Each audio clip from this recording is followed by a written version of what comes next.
Imagine a place so lifeless, so dry, so empty, that not even a blade of grass dares to grow.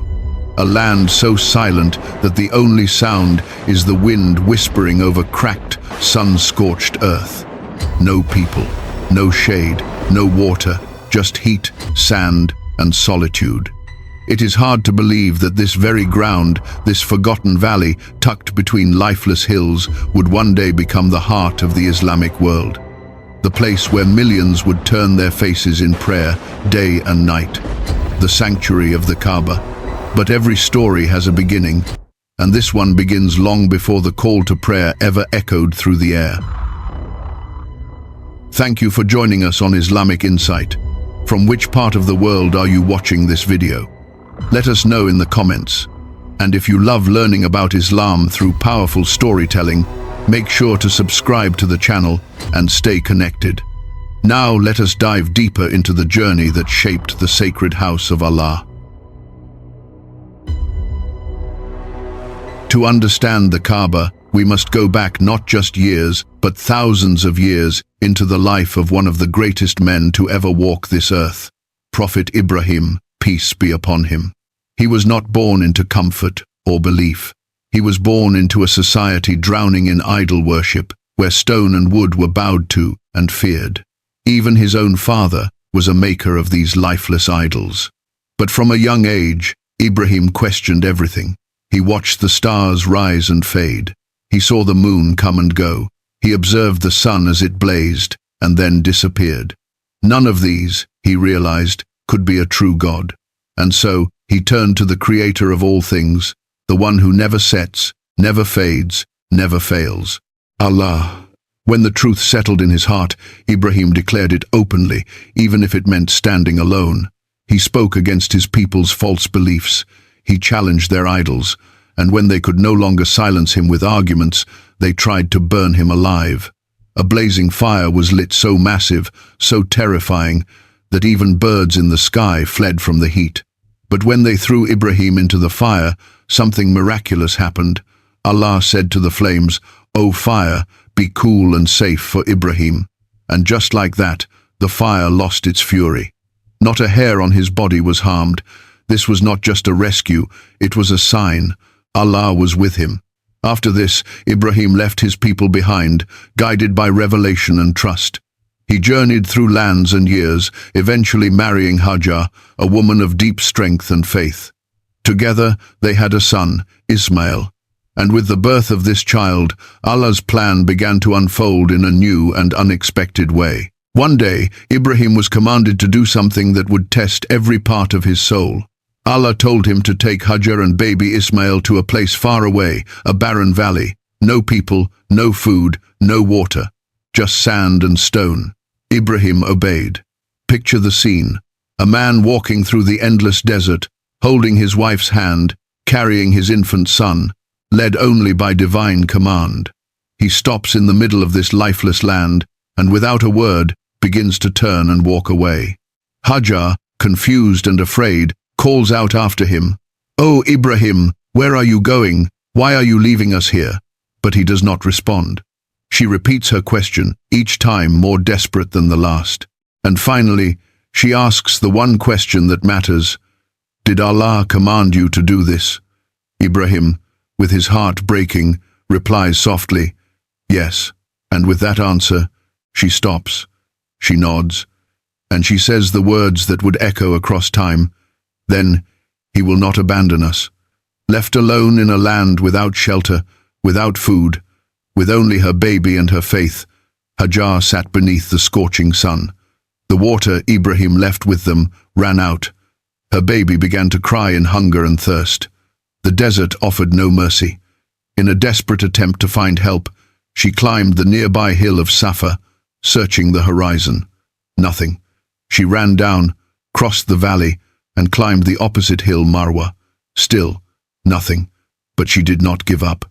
She ran between those two hills 7 times, up and down, back and forth, her heart pounding, her feet blistered, her soul anchored in hope.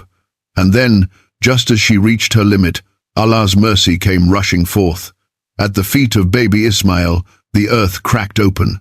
From the dry ground, water burst forth, not a trickle, a spring, clear, cool, and flowing. Hajar rushed to contain it, crying out, "Zamzam, Zamzam," which means, "Stop, stop," as she tried to gather the water.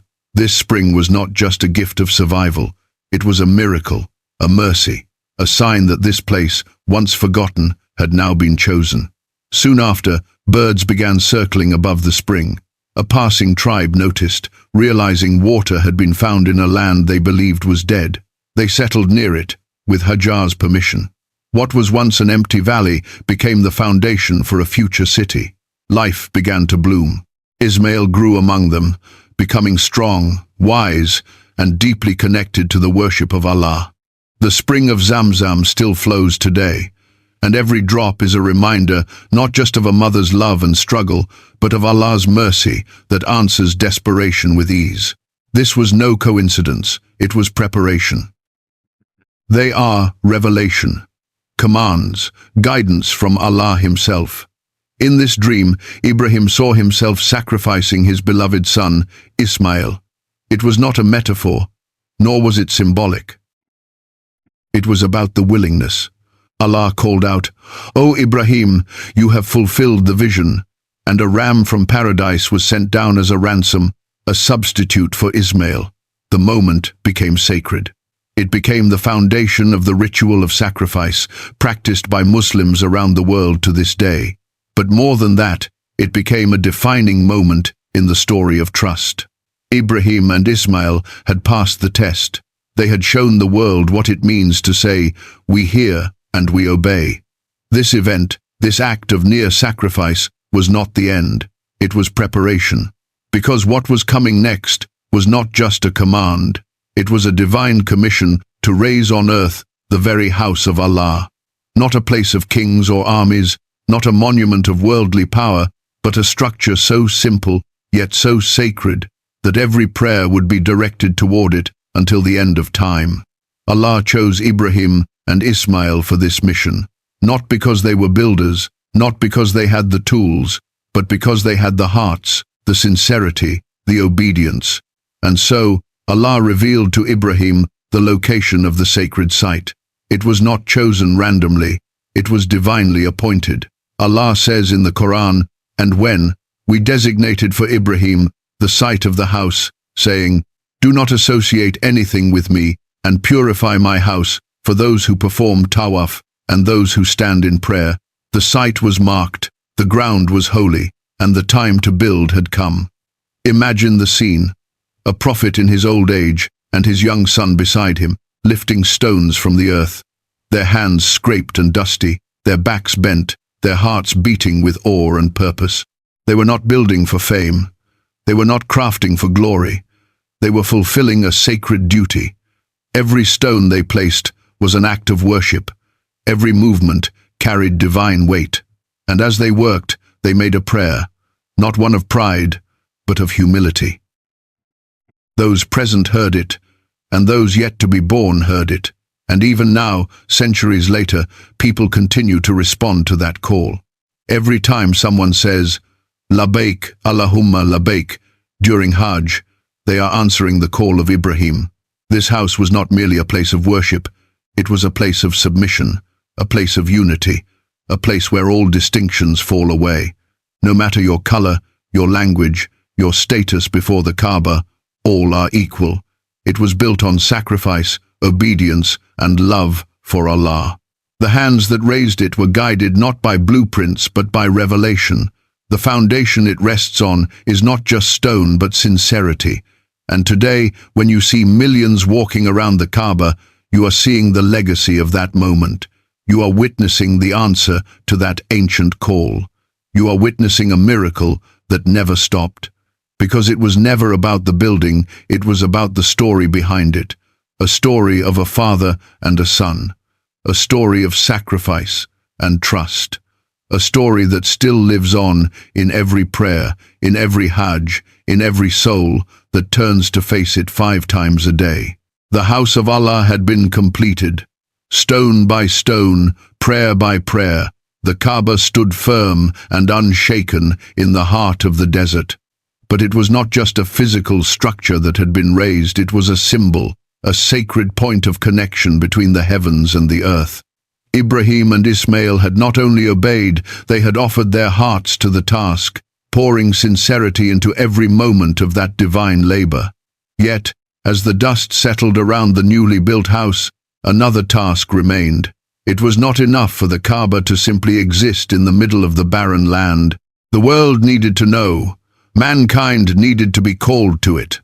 Worshippers needed to come from all directions, not because the house itself required them, but because the souls of people across time needed a place to return to, a place of surrender, unity, and remembrance. And so Allah commanded Ibrahim once again. This time, the order was not about building, but about proclaiming. And proclaim to the people the pilgrimage. They will come to you on foot and on every lean camel. They will come from every distant pass. Imagine that moment. The house of Allah was standing still and silent, surrounded by the quiet hills of the valley of Makkah.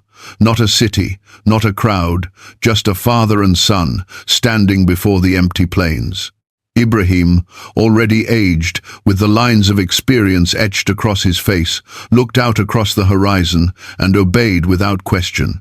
He climbed to a high place, perhaps a mountaintop or a rise in the land, and with complete conviction he raised his voice and called out, "O people, your Lord has taken a house for himself, so come and perform pilgrimage to it." There were no microphones, no masses in front of him, no way for his voice to reach far and wide through natural means. But this was not a human task, it was divine. Allah carried that call beyond what ears could hear. It entered into the souls of those yet to walk this earth. The response did not echo in the valley that day, but it was planted into the hearts of every believing soul to come. And to this day, every time a Muslim sets out for the pilgrimage and declares, "Labbaik Allahumma labbaik," "Here I am, O Allah, here I am," they are answering that call. The same call made in the silence of the desert by a prophet obeying his Lord. From every corner of the earth, across oceans and mountains, through language barriers and borders, believers would come, walking, riding, traveling with hope and longing in their hearts. This sacred house was built without idols, no carved images, no figures to distract the soul. It was empty by design, so that the human heart could be full. The Kaaba did not command worship for itself. It directed all attention to the one it was built for, Allah, the Most High. Its simplicity is its greatest power. In a world overflowing with symbols, the Kaaba stood in silent strength, commanding not fear, but surrender. It taught people to empty themselves of pride, of arrogance, of attachment to this world. Over time, idols were brought into the sacred site, hundreds of them placed around and even inside the Kaaba, turning it from a sanctuary of monotheism into a center of polytheism. The purity of Ibrahim's message became buried under layers of cultural ignorance and pride. Yet the Kaaba remained. Even surrounded by falsehood, it stood firm, waiting for the one who would restore it. He entered with humility and mercy, and the first thing he did was purify the Kaaba. One by one, the idols were removed and destroyed. With every removal, the echoes of Tawheed grew louder, until the Kaaba stood once more, as it had in the days of Ibrahim, pure, free, devoted solely to the worship of the one true God. And from that moment onward, the Kaaba resumed its rightful place, not just as a sacred structure, but as the beating heart of the Muslim Ummah. 5 times a day, millions turned to it, aligning their bodies and hearts in the same direction. Pilgrims travel from all corners of the earth to walk around it, to stand before it, to weep beside it. The Kaaba stands, not just as a reminder of the past, but as a promise of the future. A sign that no matter how far humanity strays, there will always be a place on earth that calls them back to their Creator. By the time the final messenger, Prophet Muhammad, peace and blessings be upon him, walked through the gates of Makkah, the Kaaba had stood for centuries, witness to generations who came and went, faithful and unfaithful alike. It had seen the sincere prayers of the prophets and the disgrace of idol worship. It had survived floods, political disputes, and human neglect. And now, as the Prophet returned after years of exile, trials, and battles, it was time for the sacred house to be returned to its original purpose. No longer would it stand corrupted by falsehood. No longer would it carry the weight of ignorance and misguidance. What Ibrahim had built, what Ismail had raised, and what generations of believers had honored in their hearts, was now to be purified once and for all. The Prophet entered Makkah not with the arrogance of a conqueror, but with the humility of a servant. His head was bowed low in gratitude. There was no bloodshed, no revenge, no cruelty. This was not a worldly conquest, it was a divine return. And at the heart of it stood the Kaaba, surrounded by more than 300 idols, each one a symbol of deviation from the path of Tawheed. With firm resolve and calm determination, the Prophet began to purify the house of Allah. One by one, the idols were taken down and destroyed. As he did so, he recited the verse from the Quran, "Truth has come, and falsehood has vanished." Indeed, falsehood is bound to vanish. The echoes of this declaration filled the valley. The people of Makkah stood in awe. The Kaaba was not just a part of the pilgrimage, it was its anchor, its starting point, its climax. And yet, as powerful and symbolic as the Kaaba is, we must never forget it is not the Kaaba itself that we worship. We do not bow to stone, we do not seek favors from walls. We face it because Allah commanded us to. Its value lies in its connection to Him, not in its material form. It is a direction, a unifying point, a living remembrance. It was raised by prophets, purified by the final messenger, and visited by every sincere heart that longs to draw near to its Lord. Even today, the Kaaba continues to inspire awe and reverence in the hearts of millions. Whether seen from a distance or touched with trembling hands, its presence speaks without words. It speaks of sacrifice, trust, obedience, and the unshakable bond between the human heart and its Creator. It stands at the center of the world, not because it was designed that way by man, but because Allah declared it so. It is not just a building, it is a mercy, a sign. It stands because the final prophet fulfilled its destiny, returning it to the purity of Tawheed and making it the heart of a nation built on faith. And it continues to stand as long as there are hearts on this earth that long to submit to the one who created them. So the next time you pray, the next time you hear about the Kaaba or see an image of it, remember what it truly represents. Not just stone, not just history, but a legacy built on obedience. A sanctuary raised by love, a house not of men, but of Allah. This is the untold story of the Kaaba, a story of revelation and resilience, of sacrifice and sanctity, of a house built in the barren desert that became the beating heart of a global faith. And no matter how far one may feel from their Creator, the Kaaba reminds us all there is always a place to return to. There is always a direction to face. There is always a Lord waiting for your voice, a house waiting for your steps, a legacy calling you home.